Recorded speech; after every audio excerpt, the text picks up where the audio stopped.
is no information about the source of these new atomic bombs. My fellow helldivers, this is a public service announcement for fighting the bugs.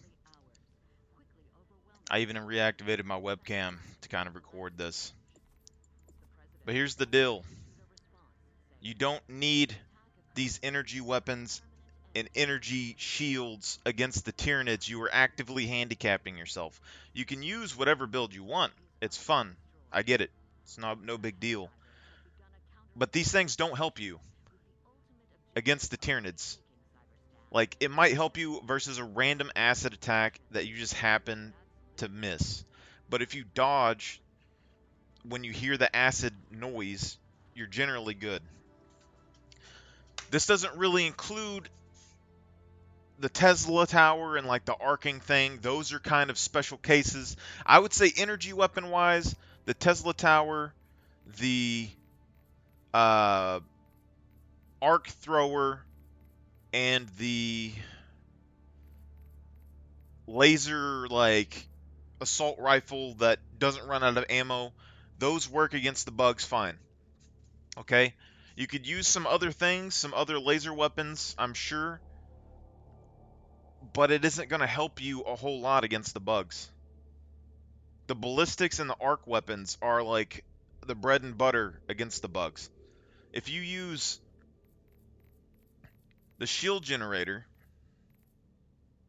for instance, it's only going to help you versus the acid spitters, and that's if you get hit by the acid. Whereas if you just use the resupply pack, it's going to give you way more health and sustain than the shield generator will. It'll give you way more endurance to run away from Tyranid swarms and reposition. It gives you ammo and grenades that you need to fight the Tyranids and blow up their bug hives. Okay? But this is the biggest thing, because there'll be 2-3 players on a team running this shield generator pack, which doesn't do anything to help you. Okay? There's many times where I would prefer my teammates have a supply pack than this, because then they could give me some ammo or some stems if we don't have supplies. Or if the timer goes over the time limit and you lose all your destroyer gear, you still have supply packs everywhere that you can use as you get back and fight and kite to get to your extract. Because you don't have to set up the extract and call it in with the Tyranids. You can wait until the extract emergency comes down, and then you run into the extract zone. But you need to be able to defend yourself while you're out there if you're going to do that. So the shield generator pack is probably the #1 thing that people need to start getting rid of when they fight the Tyranids. All right, it's just handicapping yourself. The quasar cannon is something that people can use against the Tyranids fine, but it isn't going to help you that much against the Tyranids. It is good because it doesn't require any ammunition, but if we go from the point 1 that we just made, if you have the resupply packs, you're not going to run out of ammunition. If 4 people run resupply packs, you will have plenty of missiles to deal with every single threat that the Tyranids can face. The Quasar Cannon is just kneecapping yourself because it has 4 seconds or something to charge up. If you get hit by a Tyranid or anything, it's going to mess up your aim and you're going to miss your shot. And it has a cooldown which takes, 10 seconds or something before you can fire. Whereas the recoilless rifle, which is up here, even firing it by yourself is like a 5-second per shot.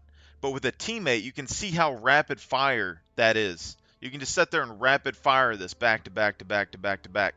So if 4 people on your team have a recoilless rifle and 4 people on your team have a resupply backpack, you're going to be able to sit there and rapid fire endless amounts of missiles into chargers and titans and stuff. There might be down periods where you run out of ammo, but it isn't going to be that big of a deal. And if you have the resupply packs on your back when you use a resupply station, you get a resupply pack in the backpack and you resupply with the resupply pack, doubling your ammo efficiency for ballistic weapons like the recoilless rifle, which is why the recoilless is so good. The expendable anti-tank can still be very good against these guys because it allows you to rapid fire without having to reload without a teammate.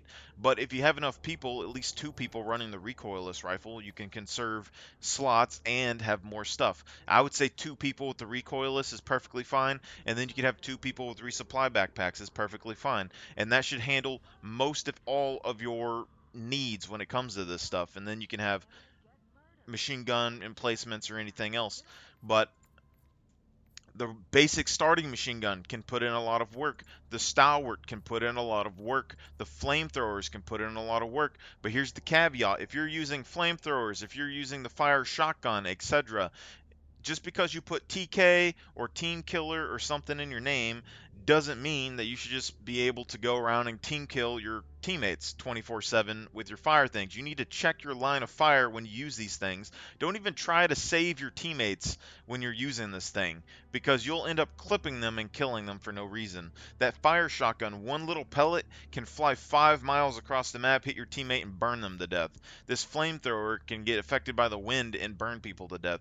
So if you're going to use these, practice with it and make sure that you're not killing your teammates with this. And usually this is better again in like a practice team or something along those lines.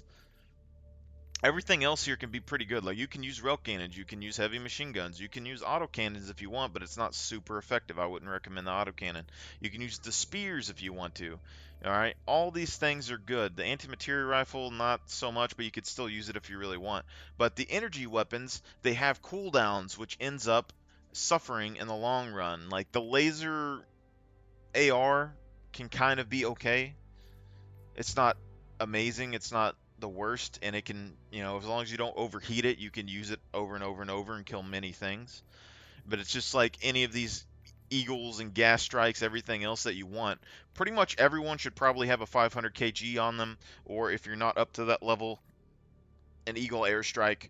So, for instance, you have two people running recoilless, you have two people running resupply backpacks, then all four of you run either the eagles or the 500 kgs, and then you could have four of you running the 380 barrage, which can completely decimate, or the walking barrages, which can completely decimate full Tyranid forces. And then you still have optional, other strikes that you can use, like precision strikes or rail strikes. You could run 4 rail strikes, you run 4 precision strikes, you could run both the walking and the 380 barrages.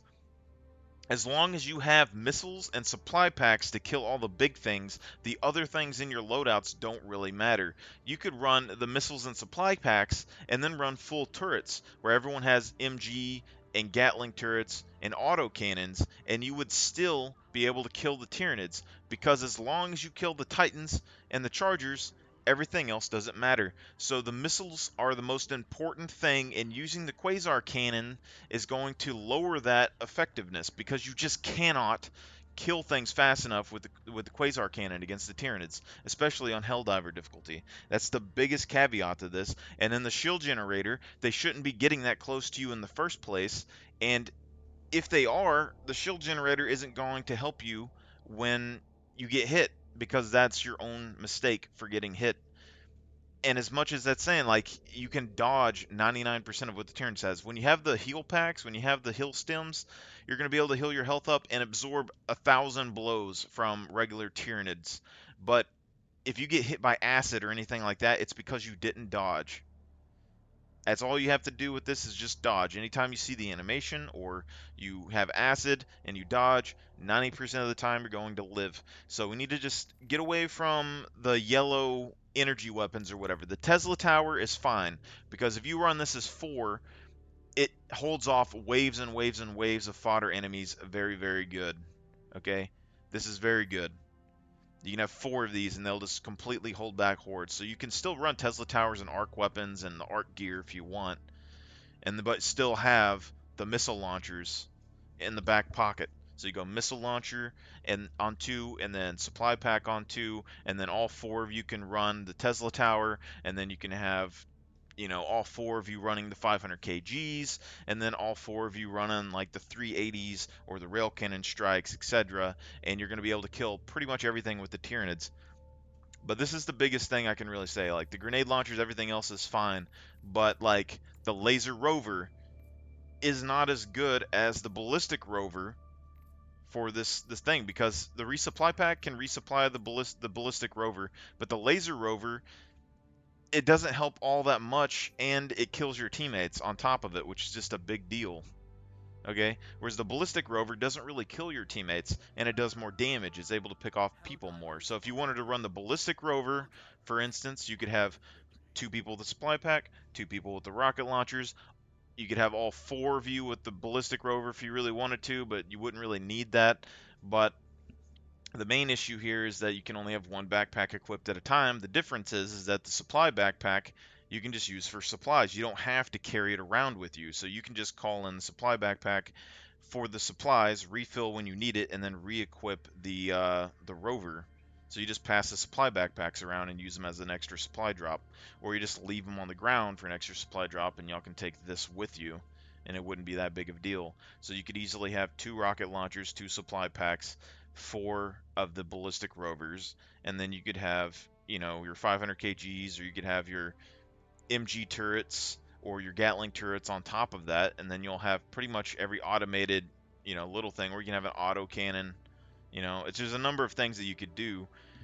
I would say that the ballistic rover is better, but probably not the best thing in the world to run. I mean, if you're having four guys running it, it could potentially be good. But I would say if you're gonna have four guys running the ballistic backpack for the guard dog, you're probably gonna have to have better things like probably four auto cannons and then four uh, rail cannon strikes or expendables. You might be able to use like expendable grenade launchers instead of recoilless grenade launchers. So you'd have 8 shots from those repeatedly every 60 seconds, and then you'd be able to use them to call in and hit chargers. So there's a number of things that you could do. I'm just saying that these laser things, the quasar cannons, and the shield generator packs definitely are the two that you probably don't need to bring against the Tyranids. Okay? These things right here actively hurt you against the Tyranids. No matter how good they feel, they just don't have the fire rate or the utility to help against the Tyranid swarms and clearing out things. I can't tell you, like, even picking this up, like, if you have one guy run the Quasar Cannon, eventually everyone on your team can pick up and use this Quasar Cannon. But there's a number of times in the fight where this just doesn't work because you don't have the time to charge it, especially if your teammates are gone or dead. All right. It can work from a distance if all of y'all are together shooting everything before it comes up and you don't have to worry about ammunition. But two guys on a recoilless rifle can put in way more work than one guy on a quasar cannon in the same amount of time. And clearing the Tyranid waves quickly is what makes it easier, not having more ammunition. Because with the automatons, at least you'll have a little bit of time to kind of, kite and flank and all that stuff. You can use smokes and things like that to break line of sight. But against the Tyranids, you don't have that thing. So just think about it. You don't have to listen to me, but I'm telling you, these two things are handicapping your progress when it comes to the Tyranids. I've been able to use starter gear like the supply pack and the expendable missile launchers and do way better than guys that are using these 24/7. Simply just from survivability standpoint. Like I can run around in like 5 different spawned waves where my teammates run off and survive just because I have a supply backpack. Because it gives me so much health and survivability. Whereas this shield generator backpack wouldn't do anything. You're going to run out of stamina and get hunted down. And this isn't going to help you.